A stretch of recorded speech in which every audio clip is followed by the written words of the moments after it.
English လို့နားလဲဒါမဲ့ပြန်မပြောတတ်ဘူးဒါကတော့ English learners တွေတော်တော်များများမှာတွေ့ရတဲ့ကြောင်းရတဲ့ပြဿနာတစ်ခုပေါ့နော်ကိုကအင်္ဂလိပ်တချင်းနေနားထောင်တဲ့ English movies တွေလည်းကြည့်ရဒါမှမဟုတ်စာအုပ်တွေလည်းဖတ်ကောင်းဖတ်လိမ့်မယ်ဒါပေမဲ့ကိုရိုင်းကဒီ language ကိုတကယ်ထုတ်ထွန်းရမယ့်အချိန်ဥပမာတယောက်နဲ့စကားပြောတဲ့အချိန်ကျတော့ဒီရဲ့ပါစတဲ့ကနေမှာစကားတွေကမထွက်လာဘူးပေါ့နော်ဒီရဲ့အခြေအနေက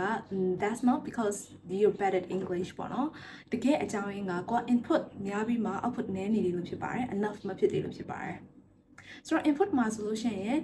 English စာအုပ်ဖတ်တာတွေ movies ကြည့်တာတွေတချင်နာထောင်တာတွေပြီးတော့ YouTube ပေါ်မှာသင်ခန်းစာတွေလေ့လာရတဲ့အစအကုန်ပါတယ်ပေါ့နော်ဒါက English လို့ကိုနားလည်အောင်လို့လေ့ကျင့်ပေးရသင်ပေးရဟုတ်တယ်ဒါပေမဲ့လူတော်တော်များများက okay ဒီရဲ့ step မှာတင်ကိုတကယ်လေ့လာနေပြီလို့ထင်ကြတယ် but that's not enough ပေါ့နော်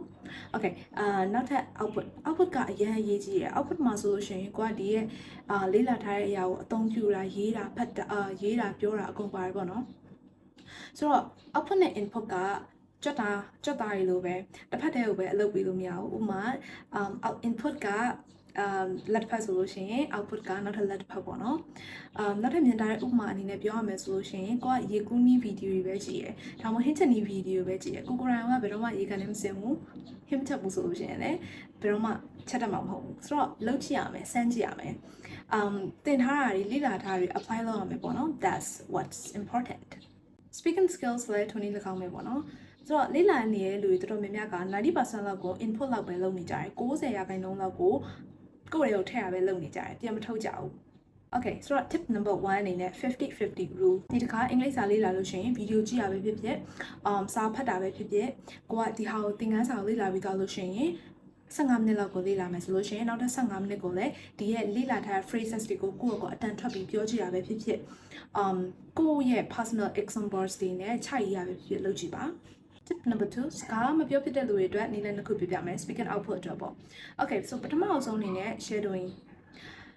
audio တပုတ်ဒါမှမဟုတ်လို့ရှိရင် video တပုတ်ကိုကြည့်ပြီးမှသူတို့ပြောတဲ့စကားလေးတန်းအနှိမ့်အမြင့်အတိုင်းအတိအကျလိုက်ပြီးမှပြောတာဒါကို YouTube မှာလည်းရှာကြည့်လို့ရတယ် okay so example ပြပေးပါမယ် I wake up every morning at 7. I wake up every morning at 7 I wake up every morning at 7. I wake up every morning at 7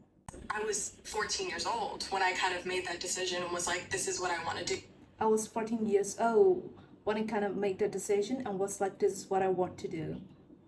When I went to my mom and I was Not quite a self-talk. Go Okay, so this can sound a little bit weird, but actually this is really helpful. Okay, so got mention my video down whole solution. Colonia Yarigo, the Galuka beginners best when now simple English they told me ma pure one of example I'm making a cup of coffee. I will go to school later. So the Lumiobo Colonia Yari, the Lucian, good entire lesson data Nebiole, Topima, Domiole, Atonchabiole, Gogo, Scapio Legendiba. Tip number 3 writing output ပေါ့နော်ဆိုတော့ရေးတာလည်း output ပဲဟုတ်တယ်ဆိုတော့ကိုတခုခုခဏပြောလို့ပဲတခုခုလေ့လာပြီးသားပြီဆိုလို့ရှိရင်အဲ့ဒါနဲ့ပတ်သက်ပြီးတော့ကိုနဲ့သက်ဆိုင်တဲ့ကိုယ့်ရဲ့ personal examples လေးတွေကိုယ့်ရဲ့တကယ်အကြောင်းအရာတွေသုံးပြီးတော့ခြိုက်ရေးကြအောင်ပေါ့နော်ဒါမှကိုတကယ်နားလည်လားမနားလည်ဘူးလားဆိုတော့ကိုယ်ပြန် sensitive ကြည့်လို့ရမယ်သူတို့ပြောတာကိုပဲကိုအလွတ်မှတ်ထားလို့ရှိရင်ကိုကြက်ထားတာကိုပဲကိုပြန်ပြောနိုင်လိမ့်မယ်ပေါ့နော်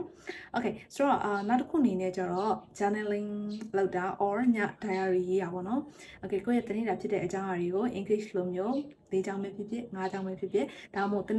နေ့ကိုလေးလာထားတဲ့ဟာတွေကိုပြန်ပြီးတော့ရေးရပဲဖြစ်ပေါ့နော်အဲ့လိုမျိုးလေးလုပ်ကြည့်ပါဆိုတော့နောက်ဆုံး tip number 4ကတော့အရေးကြီးဆုံးပဲအမားလုံးမိမှာကြောက်တဲ့စိတ်ကိုမေ့လိုက်ပါဆိုတော့လူတော်များများ output မထွက်တဲ့အကြောင်းရင်းကအမားလုံးမိမှာကြောက်လို့ပါဆိုတော့အင်္ဂလိပ်စာအလောက်ဒီခက်ခဲနေတဲ့စာမွေးမွေးတစ်ခုလည်းမဟုတ်ဘူးတကယ်တော့ဒါကလူတဦးနဲ့တဦးချိတ်ဆက်ပေးတဲ့ communication ဆက်သွယ်ရေး area တစ်ခုပေါ့နော်ဆိုတော့ကိုစကားတစ်ခုခုပြောရမယ်တယောက်ကိုအကြောင်းအရာတစ်ခုခုပြောရမယ်ဆိုတဲ့အချိန်မှာကိုယ့်ရဲ့ idea ကိုပဲဂရုစိုက်ပါငါပြောလိုက်တာ grammar မားနေမလားမှန်နေမလားဘယ်လိုမျိုးသုံးရမလဲဆိုတော့ဂရုမစိုက်ပဲနဲ့ကိုပြောလိုက်တဲ့စကားကိုတစ်ဖက်လူနားလည်သွားအောင် deliver လုပ်ဖို့အတွက်ပဲကြိုးစားပါအဲ့လိုပြောလို့ grammar မလေ့လာရတော့လားဆိုမဟုတ်ဘူးလေ့လာတဲ့အချိန်မှာလေ့လာဒါပေမဲ့ကိုစကားပြောနေတဲ့အချိန်မှာfluency first ပေါ့နော် accuracy second ဘာဖြစ်လို့လဲဆိုတော့စကားပြောတဲ့အခါမှာကိုက grammar မှန်မလားမမှန်မလားစဉ်းစားနေပြီးတော့ပဲအချိန်ကြီးကြာနေမယ်ဆိုရှင် communication ကောင်းတစ်ခုကလည်းဖြစ်မှာမဟုတ်ဘူးစကားဝိုင်းကောင်းတစ်ခုကလည်းဖြစ်မှာမဟုတ်ဘူးပေါ့နော်အဓိကကိုပြောတာသူနားလည်ပြီးတော့သူပြောတာကိုနားလည်နေရပြီ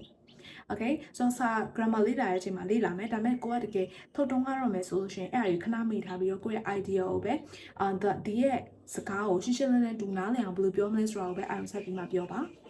များပြောလေများမားလေဖြစ်မယ်ပေါ့နော်ဒါမဲ့လည်းအဲ့လိုမျိုး